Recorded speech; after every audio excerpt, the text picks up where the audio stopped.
It is Wednesday in Holy Week, and I offer this meditation, this reflection, on John chapter 13, verses 21 to 32.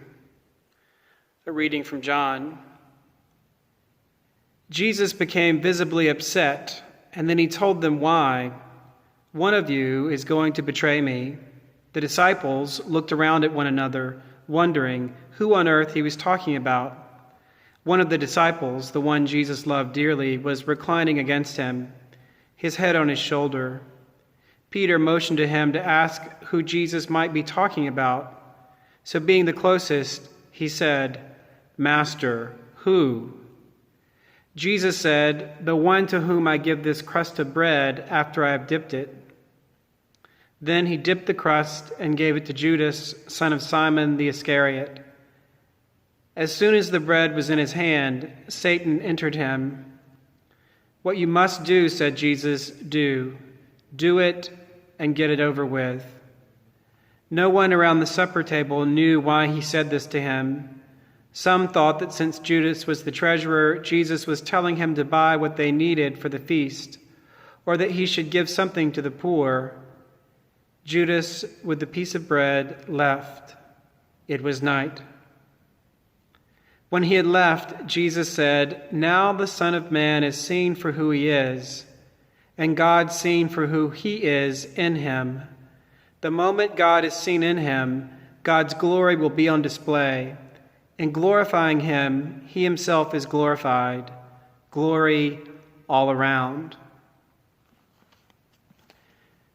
We hear this story of Jesus and the disciples gathered at table, and Jesus says, "One of you will betray me." And then it's revealed that it's Judas. And this whole betrayal of Jesus here, this moment, is this really troubling, solemn moment in this story, isn't it? That from his very own, from those who were closely following him, there was one who would betray him. And interesting that even among the disciples, when Jesus said, "One of you will betray me," they were still asking, well, who is it? As though they didn't even know themselves well enough.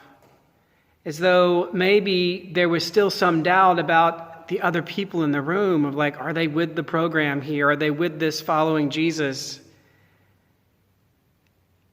And so as we come to this part of Holy Week and we're moving toward Maundy Thursday and Good Friday, those solemn days where we sink deeper into this meal where they break bread together,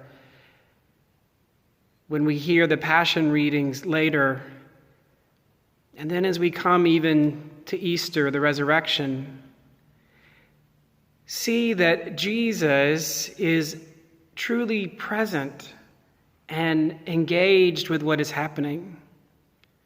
He's not running away. He's not trying to fix it. He's not saying one of you is a betrayer, is unfaithful, so I'm going to cast you out. No, instead, he is facing this reality of death. Here is God in human flesh, living into that flesh even to death. And so when Jesus says, after Judas left, now this Son is revealed, now God is revealed in him. Who God is revealed. God is the one who pours God's self out for us, even to the point of death, to be with us even in that. And so Jesus, in human flesh, incarnate, was present to that, even to that betrayal. So consider in ourselves how present we are, how we often run from any conflict, any struggle. Even within ourselves, sometimes we look for some way to distract ourselves. And maybe that's a betrayal too, when we betray being present to what is, to facing that moment of when the grain must fall to the ground and die in order that something must grow up. So as we consider Jesus here being betrayed by one of his own, Don't let us focus on Judas and demonize him. He was part of this flow of what God was doing and how God was participating in human life, and God was fully present to that, was not running away or cushioning that or protecting God's self from that.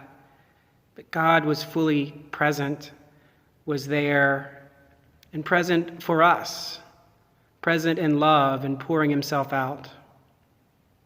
So may we be present even to those hard moments, even to those moments of being betrayed by others, or even when we betray ourselves.